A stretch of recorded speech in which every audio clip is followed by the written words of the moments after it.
Hi friends, welcome to yoga channel. நம்ம யோகா சேனலில் இன்றைக்கி என்ன பார்க்க போகிறோம்னா, வாங்க இன்றைக்கி சூப்பரான ஒரு வத்த குழம்பு. நிறைய சப்ஸ்கிரைபர் நம்மகிட்ட வத்தல் வாங்கினவங்க எல்லாமே அக்கா வத்த குழம்பு ரெசிபி செஞ்சு காட்டுங்க அப்படின்னு இருக்கீங்க. இன்றைக்கி சுண்டக்காய் வத்த குழம்பு தான் செஞ்சு காட்ட போகிறேன். சூப்பராக இருக்குது, டேஸ்ட் அதிகமாக இருக்குது. நம்ம சுண்டக்காய் வத்தலில் கொஞ்சம் உப்பு அதிகமாக இருக்கிறது ஏன்னு தெரியுமா, 10 வருஷம் ஆனாலுமே கண்டிப்பாக நம்ம வத்தல் கெட்டு போகாது. அந்த அளவுக்கு சூப்பராக இருக்கும். ஏன்னா அதை நம்ம பதப்படுத்தி வச்சு நம்ம கொடுக்குறோம். அது சூப்பராக இருக்கும். அந்த வத்தலில் ரொம்ப நாள் நீங்கள் வெயிலில் காய வைக்கணும்னு அவசியமே இல்லை. எப்பயாவது உங்களுக்கு நினச்சா நம்மகிட்ட வத்தலை வாங்கி அதை காய வச்சு டப்பாயில் ஸ்டோர் பண்ணி வச்சுக்கிட்டிங்கன்னா எப்போ வேணாலும் 2 வத்தலை கடிச்சுக்கலாம். தண்ணி கஞ்சிக்கு சாப்பிட்டுக்கலாம். கஞ்சி சாப்பாடு சூப்பராக இருக்கும். ஒரு ரச சாதத்துக்கு நல்லாயிருக்கும், சாம்பார் சாதத்துக்கு நல்லாயிருக்கும், 1 பாட் ரைஸ் எது செஞ்சாலுமே நம்ம வத்தல் ஒரு கடி கடிச்சாலே போதும். சுகர் ப்ரெஷர் எதுவுமே இருக்காது. வத்த குழம்பு வத்தல் அதிகமாக கண்டிப்பாக எடுத்துக்கோங்க. வாங்க அந்த ரெசிபி தான் இன்றைக்கி பார்க்க போகிறோம். வத்த குழம்புக்கு என்னென்ன வேணும்னு முதல்ல பார்த்துக்கலாம். இங்கே வந்து சுண்டக்காய் வத்தல் எடுத்து வச்சுருக்கேன். இது நான் சுண்டக்காய் வத்தல் குழம்பு கொஞ்சம் போட்டு நான் பொரிச்சு சாப்பிட்ற கஞ்சி இருக்குது, அது கொஞ்சம் வச்சுக்கிடுவேன். சின்ன வெங்காயம் நல்லா முட்டை அரிஞ்சு வச்சுருக்கேன் பாருங்கள். 2ஆக கட் பண்ணக்கூடாது, முழுசாக இருக்கணும். பூண்டு இங்கே வந்து புளி ஊற வச்சுருக்கேன். இங்கே தக்காளி பழம் அரைச்சி வச்சுருக்கிறேன். வத்த குழம்புக்கு இவ்வளவுதான். நம்மளுடைய யோகாஸ் மசாலா போடுவோம். இது பொரியலுக்கு வந்து பீர்க்கங்காய் பொரியல் பண்ண போகிறேன். இங்கே சாப்பாடு ரெடி ஆகிக்கிட்டே இருக்குது. இப்போ நம்ம வத்த குழம்பு தாளிச்சு விட்றோம். பாப்பாவுக்கு வந்து காலையில் இப்போ எப்போயுமே வந்து உடம்பு வெயிட் குறைக்கிறதுனால பாப்பாவுக்கு இப்போ டீ காஃபி எதுவுமே கொடுக்குறது கிடையாது. காலையில் கேரட் ஜூஸு, அப்படி இல்லாட்டி நெல்லிக்காய் ஜூஸு, அப்படி இல்லாட்டி பூசணிக்காய், இதில் ஏதாவது ஒரு ஜூஸு பயிர் வகையாக காலையில் இது மாதிரி போய்கிட்டு இருக்குது. மதியம் வந்து கொஞ்சமாக சாப்பாடு, ஏதாவது காய் 2 கொடுத்துக்கிறோம். நைட்டு வந்து ஒரு தோசை, அப்படி இல்லாட்டி ஒரே 2 சப்பாத்தி. இப்படி தான் பாப்பா இப்போ ஒரு வாரமாக ட்ரை பண்ணிகிட்டு இருக்கிறோம். எல்லாருமே அக்கா வெயிட் கொடுங்கன்னு, நானுமே கொஞ்சம் அப்படி வெயிட் குறைச்சிருவோம் ஃப்ரெண்ட்ஸ். வாங்க இப்போ நம்ம சுண்டக்காய் குழம்பு செஞ்சுக்கலாமா? இப்போ பற்ற வச்சுக்கலாம் அடுப்பை. ஹரிஷ் தான் இன்றைக்கி வீடியோ எடுக்கிறான். ஹரிஷ்க்கு வந்து இன்னைக்கு காலேஜ் லீவுன்றனால ஹரிஷ் வீடியோங்க. ஹரிஷ் சொல்லி சிரிக்க மாட்டேங்கிறான். நான் பேச அவன் சிரிக்கிறான். அவன் வாய் விட்டு பேச மாட்டேன். தங்க இப்போதான் வந்ததுமே சரி வீடியோ எடுத்துகிட்டு கொஞ்ச நேரம் கழித்து டீ போட்டு தரணும் ஹரிஷுக்கு. பாப்பாவுக்கு டீ கிடையாது, இந்த ஜூஸு தான். இப்போ எண்ணெய் ஊற்றிக்கலாம். நல்லெண்ணெய் ஊற்றுங்க கண்டிப்பாக. வந்து வத்த குழம்பு இந்த மாதிரி குழம்புக்கெல்லாம் நல்லெண்ணெய் ஊற்றிக்கோங்க. எண்ணெய் ஊற்றிட்டு வந்து சுண்டக்காய் வத்தலை நம்ம வறுத்து எடுத்துக்கலாம். இப்போ சுண்டைக்காயை வறுத்துடலாம். வந்து எண்ணெயில் நல்லா பொரிச்சு எடுத்துடணும் சுண்டைக்காயை. அதுக்கப்புறம் தான் நம்ம குழம்பு தாளிச்சு விடணும். அதாவது சுண்டக்காய் வெறுதாக சாப்பிட்ணும். நம்ம கஞ்சிக்கு நம்ம குழம்பு வைக்காமல் வறுக்கணுன்னா கொஞ்சமாக எண்ணெய் ஊற்றி வடச்சிக்கல. லைட்டாக ஒரே ஒரு ட்ராப் மட்டும் ஊற்றி அப்படியே வரும் சூப்பராக மொறு வறுத்துடும். நல்லா வறுத்துட்டு நம்ம எடுத்துடலாம். இந்த மாதிரி வறுத்துடணும். இப்போ பாருங்க மொறு வறுத்தாச்சு. இப்போ எடுத்துடலாம். எண்ணெயை நல்லா வடிகட்டிட்டு எடுத்துடலாம். இது வந்து இங்கே வந்து வத்தல் நல்லா வறுத்து வச்சுருக்காங்க மொறு. இப்போ வந்து நம்ம கடுகு சேர்த்துக்கலாம். நீங்கள் வீட்டுக்கார் பேசிகிட்டே இருக்காரு ஹரிஷ் அது பல் சொல்லிகிட்டே இருக்கிறோம். கடுகு, வெந்தயம். வத்த குழம்புக்கு கொஞ்சமாக வெந்தயம் சேர்த்துக்கோங்க. லைட்டாக மட்டும் வெந்தயம், அந்த மணத்துக்கு மட்டும்தான் வெந்தயம் சேர்க்கணும். ரொம்ப சூப்பராக இருக்கும். இப்போ வந்து பூண்டு ஒரு 10-20 பல் பூண்டு, சின்ன வெங்காயம் ஒரு 100 ml சின்ன வெங்காயம் போட்டு இதிலே வந்து கருவேப்பிலை சேர்த்துடணும். இந்த எண்ணெயிலே வந்து கருவேப்பிலை சேர்த்துடணும். மொறு கருவேப்பிலை போட்டு இப்போ நல்லா வதக்கி விட்டுருலாம். இப்போ நல்லா வதங்கினதுக்கப்புறம் நம்ம மஞ்சத்தூள் மிளகாத்தூள் சேர்த்துக்கலாம். வெங்காயம் இந்த அளவுக்கு நல்லா வதங்கிடணும். இப்போ வதங்கினதுக்கப்புறம் நம்ம மஞ்சத்தூளும் மிளகாத்தூளும் சேர்த்துக்கலாம். மஞ்சத்தூள் ஒரு 1/2 ஸ்பூன். மஞ்சத்தூள் எல்லா குழம்புக்குமே சேர்த்துக்கோங்க. மஞ்சத்தூள் ரொம்ப நல்லது. நம்ம உடம்புல வந்து கொஞ்ச நாள் மஞ்சத்தூள் போகணும். அப்போ தான் நோய் எதிர்ப்பு சக்தி அதிகமாகும், நல்லாயிருக்கும். கிருமி நாசினி இருக்காது. மெயினாக மிளகாத்தூள் சேர்த்துக்கலாம். நல்லா வதக்கிடலாம். இப்போ உப்பு சேர்த்து விட்டுறலாம். நமக்கு கொஞ்சமாக பார்த்தீங்கன்னா வத்தலில் கொஞ்சம் உப்பு இருக்கனால பார்த்து சேர்த்துக்கலாம். இப்போ நம்ம தக்காளி ஒரு 4 தக்காளி அரைச்சி வச்சுருக்கேன். அந்த தக்காளி சேர்த்துக்கலாம்.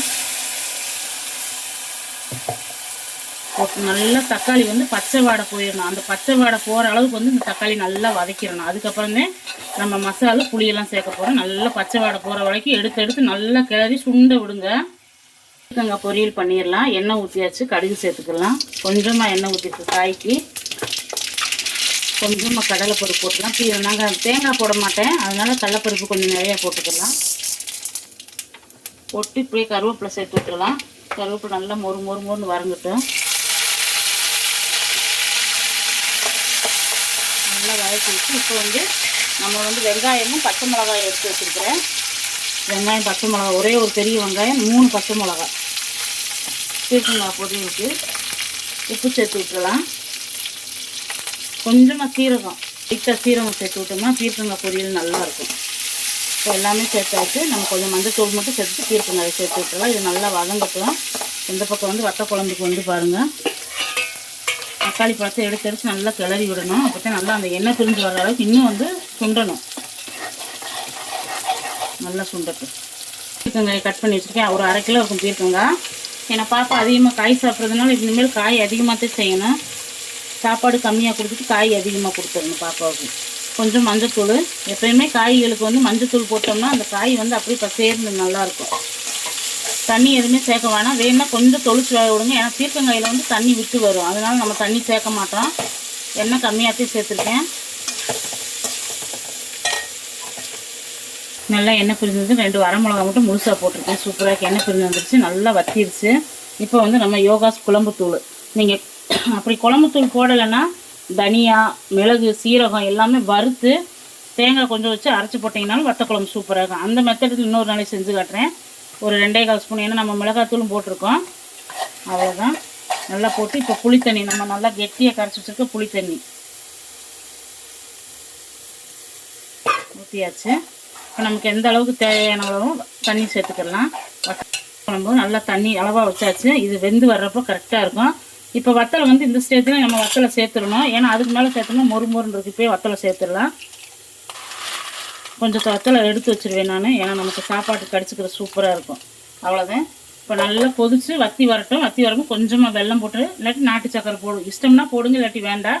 இதுவே சூப்பராக இருக்கும். நல்லா கொதிக்கிட்டு உப்பு, புளிப்பு, காரம் எல்லாம் கரெக்டாக இருக்கும். மூடி வச்சிடலாம். கேரட் ஜூஸ்க்கு வந்து பாருங்கள் எப்படி எடுத்துருக்கேன்ட்டு. 4 கேரட் வந்து நல்லா துருவிட்டு இதில் கொஞ்சமாக வந்து பாப்பாவுக்கு இப்படி அள்ளி கொடுத்துக்கணும். நல்லா சாப்பிட்டுக்கிறோம். கேரட் எப்பயுமே ரொம்ப நல்லது, கண்டிப்பாக சேர்த்துக்கோங்க. நாளாக இப்போ கேரட் பீட்ரூட்டில் நிறையா சேர்த்துக்கிறோம். கேரட் ஜூஸ் இப்போ 4 பேர்த்துக்கு இதுதான் காலையில். நிறையா கேரட் போட்டேன்னா இதில் என்னென்ன சேர்க்க போகிறேன்னா, ஒரு ஏலக்காய்,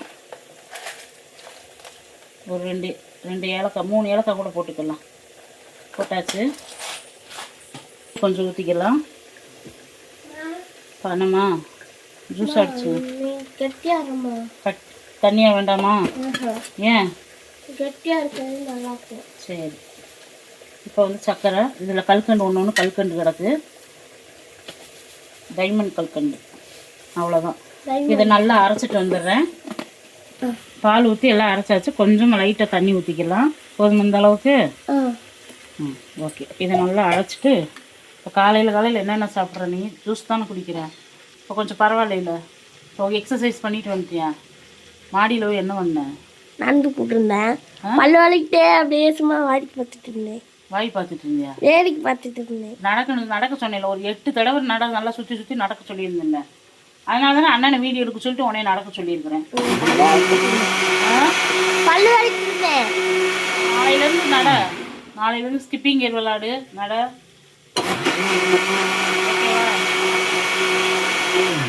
அவ்வளோ ரெடி ஆயிடுச்சு. இப்போ நம்ம ஊற்றி கொடுத்துடலாம் பசங்களுக்கு. இதில் வேணும்னா நீங்கள் தேங்காய் சேர்த்துக்கோங்க. தேங்காய் சேர்த்திங்கன்னா தேங்காய் பாலோடு சாப்பிட்றதுக்கு வயிற்று புண்ணுலேயும் ஆற்றிடும். மெயினாக வந்து கேரட்டில் வந்து தேங்காய் பூ போட்டு அந்த பாலோட அதை குடித்தோம்னு வச்சுக்கோங்க, வயிற்று புண்ணு, வாய் புண்ணு எல்லாமே நல்லா ஆறிடும். இப்போ ஜூஸ் ஊற்றி கொடுத்துடலாம். இப்போ என்ன ஃப்ரிட்ஜில் வைக்கலாம். பாப்பாவுக்கு ஃப்ரிட்ஜில் வைக்காமல் ஊற்றி கொடுத்துட்டு நாங்கள் ஃப்ரிட்ஜில் வச்சு குடிப்போம். எனக்கு வந்து சளி பிடிச்சிருக்கு. ஆமாம், உனக்கு சளி, அதனால். இல்லைன்னா எங்கள் அப்பா தயிர் வாங்கி தந்துருப்பாரு, எல்லாம் வாங்கி தந்துருப்பாரு, ஐஸ்கிரீம் வாங்கி தந்துருப்பாரு.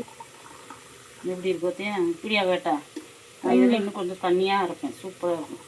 அப்படியே நல்லா இருக்கும். தண்ணி அரைக்கிறதுக்கு நல்லா இருக்காது. சூப்பராக இருக்குது. இந்தா, ஏன் அண்ணாந்து ஒரிஜினல் எச்சு வச்சு கொடுக்கக்கூடாது, பாவம் குழந்தைக்கு. இந்தா, சூப்பராக இருக்கா? டேஸ்ட்டு சூப்பராக இருக்கு. அன்றைக்கி அது நான் தேங்காய் பால் ஊற்றி தரேன். இந்த முட்டைக்கோசு வந்து பொடி பொடியாக கட் பண்ணி அந்த முட்டைக்கோசு நிறையா போட்டு எண்ணெய் ஊற்றி முட்டைக்கோசு நல்லா ஒரு அளவுக்கு வதக்கிடணும். வதக்கிட்டு அப்புறம் ஆம்லேட் ஊற்றி அதை ஒரு பிரேக்ஃபாஸ்ட் மாதிரி காலையில் கொடுத்தோம்னா கொஞ்சம் வயிறு நல்லா ஃபில்லிங்காக இருக்கும். சாப்பாடு தேர்தல் அந்த மாதிரி இப்போ பாப்பா கொடுக்கலான் இருக்கேன். கொஞ்சமாக வந்து வெல்லம் சேர்த்துக்கோங்க. வத்த குழம்புக்கு எப்போயுமே வெல்லம் போட்டோம்னா அந்த இனிப்பு, புளிப்பு, காரம் எல்லாமே வந்து பர்ஃபெக்டாக சூப்பராக இருக்கும். ரொம்ப டேஸ்ட்டாக இருக்கும் வத்த குழம்பு. அவ்வளோதான். பாருங்கள், நமக்கு ரெடி ஆகிக்கிட்டே இருக்குன்னு ஒரு 5 நிமிஷம் நமக்கு கொதிச்சுன்னா வத்த குழம்பு ரெடி ஆயிடும்.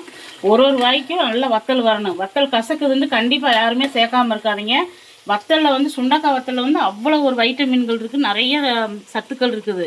மெயினாக வந்து ப்ரெஷர், சுகரெல்லாம் கண்ட்ரோல் பண்ணும், நல்லாயிருக்கும். அதனால் வத்த குழம்பு கீரி பூச்சி, குழந்தைகளுக்குலாம் கீரி பூச்சி இருக்கும் பாருங்கள், புழு கடிக்கு இந்த மாதிரி சொல்கிறப்பெல்லாம் இந்த வத்த குழம்பு செஞ்சு விடுங்க.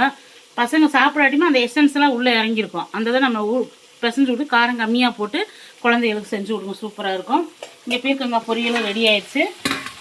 இதுக்கு சைடிஷ் வத்த குழம்புக்கு வந்து ஆம்லேட்டு செம்ம காம்பினேஷனாக இருக்கும். ஆம்லேட்டு நம்ம இன்றைக்கி சனிக்கிழமைனால ஆம்லேட் செய்ய முடியாது, இல்லாட்டி ஆம்லேட் போட்டு கொடுத்துருக்கோம் பசங்களுக்கு. பீர்க்கங்காய் பொரியல் ரெடி ஆயிடுச்சு. இதில் வேணால் நீங்கள் தேங்காய் துருவல் சேர்த்துக்கோங்க. நான் தேங்காய் துருவல் சேர்க்கலை. தேங்காய் துருவல் சேர்த்தோம்னா மதியம் அவங்க வேலைக்கு கொண்டு போகிறாங்களா, டிஃபன் பாக்ஸ் மூடி இருக்கும், அதனால் கொஞ்சம் ஒரு மாதிரி. எங்கள் வீட்டுக்காரெலாம் சாப்பிட்றது கிட்டத்தட்ட 3 மணி ஆயிடும் ஃப்ரெண்ட்ஸ் மதியானம். அவங்க இப்போ 1 மணி 1:30க்கெலாம் சாப்பிடவே மாட்டாங்க. வேலை செஞ்சுக்கிட்டே இருப்பாங்க. வேலையெல்லாம் சாப்பிட்டு முடிச்சதுக்கப்புறம் தான் போய் அவங்க சாப்பிடுவாங்க. அதனால் அவங்க சாப்பிட்றதுக்கு இந்த டைமை வந்து நான் தேங்காய் பூ மெயினாக சேர்க்குறதே கிடையாது. அப்புறம் போய் என்னமோ ஒரு மாதிரி வாடை அடிக்குது அப்படிம்பாங்க. அதனால நான் தேங்காய் பூ சேர்க்காம இந்த மாதிரி செஞ்சு கொடுத்துட்ருது. பீர்க்கங்காய் பொரி ரெடி ஆகிடுச்சு. இப்போ அடுப்பு ஆஃப் பண்ணிடலாம்.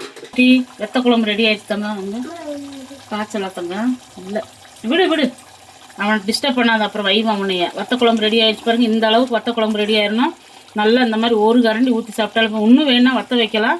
இந்த அளவுக்கு போதும் எனக்கு வந்து. இப்போ அடுப்பு ஆஃப் பண்ணிடலாம். அந்த அடுப்பு ஆஃப் பண்ணாலும் நல்லா கொதிச்சுக்கிட்டே இருக்கும். அம்மா ஆமாம், இங்கே பீர்க்கங்காய் பொரியல் ரெடி ஆயிடுச்சு. இங்கே வந்து சுட சுட சோறு. தம்பிக்கு வந்து ஜூஸு, அவங்க அப்பாவுக்கு 2 பேர்த்துக்கும் ஜூஸ் இருக்குது. நானும் பாப்பாவும் குடிச்சிட்டோம். இங்கே வந்து வத்தல் வறுத்து வச்சுருக்கேன்னா, இந்த வத்தல் கஞ்சி கொஞ்சம் இருக்குது, பழைய கஞ்சி, அதில் ஊற்றி சாப்பிட்டுக்குறோம். நேற்று வச்ச சாம்பார் கொஞ்சம் இருக்குது. தோசை ஊற்றி ஆள் கொஞ்சம் சாம்பார், இட்லி பொடி வச்சு காலையில் சாப்பிட்டுக்குருவாங்க. இவ்வளோதான் ஃப்ரெண்ட்ஸ் இன்றைக்கி நம்ம வீட்டில். நல்லா இருக்கா தங்க? சரி, குடிச்சுக்கோங்க. குடிச்சிட்டு அப்புறம் சாப்பாடு வேணாம், தோசை ஊற்றி தரேன். பாப்பாவுக்கு இது மாதிரி கொடுத்துட்ருக்குறோம். அந்த வீடியோ வேணாலும் கேளுங்க, உடம்பு எப்படி குறைஞ்சிருச்சுன்னு. அதுக்கப்புறம் நம்ம சத்து மாவு செய்ய போகிறோமா, இனிமேல் சத்து மாவு கஞ்சி, அப்புறம் கொள்ளு கஞ்சி, இந்த மாதிரி தான் குடிச்சிட்டு நானுமே இப்போ 1 வாரமாக குடிச்சிட்டு எனக்கு நல்லா இருக்குது. கொஞ்சம் வயிறில் வந்து தொப்பை குறைஞ்சது மாதிரி நல்லா இருக்குது. டீ காஃபி இப்போ அதிகமாக எடுத்துக்கிறது. பால் வாங்கினாலும் ஜூஸ் இந்த மாதிரி அடித்து குடிச்சுக்கிறோம். ரொம்ப சூப்பராக இருக்குது. கண்டிப்பாக வந்து வத்தல் வடகம் எல்லாமே ஆர்டர் பண்ணுங்கள். ஆர்டர் பண்ணுறதுக்கு ரொம்ப ரொம்ப நன்றி. தொடர்ந்து ஆதரவு கொடுங்க. நம்ம ஃபேஸ்புக்லேயும் இன்ஸ்டாகிராம்லேயும் நம்மளை ஃபாலோ பண்ணுங்கள். நிறைய ஃபாலோவர்ஸ் வந்திருக்கீங்க, ரொம்ப ரொம்ப நன்றி. தொடர்ந்து ஆதரவு கொடுங்க ஃப்ரெண்ட்ஸ். நாளைக்கு பார்க்கலாங்களா? Bye friends, thank you.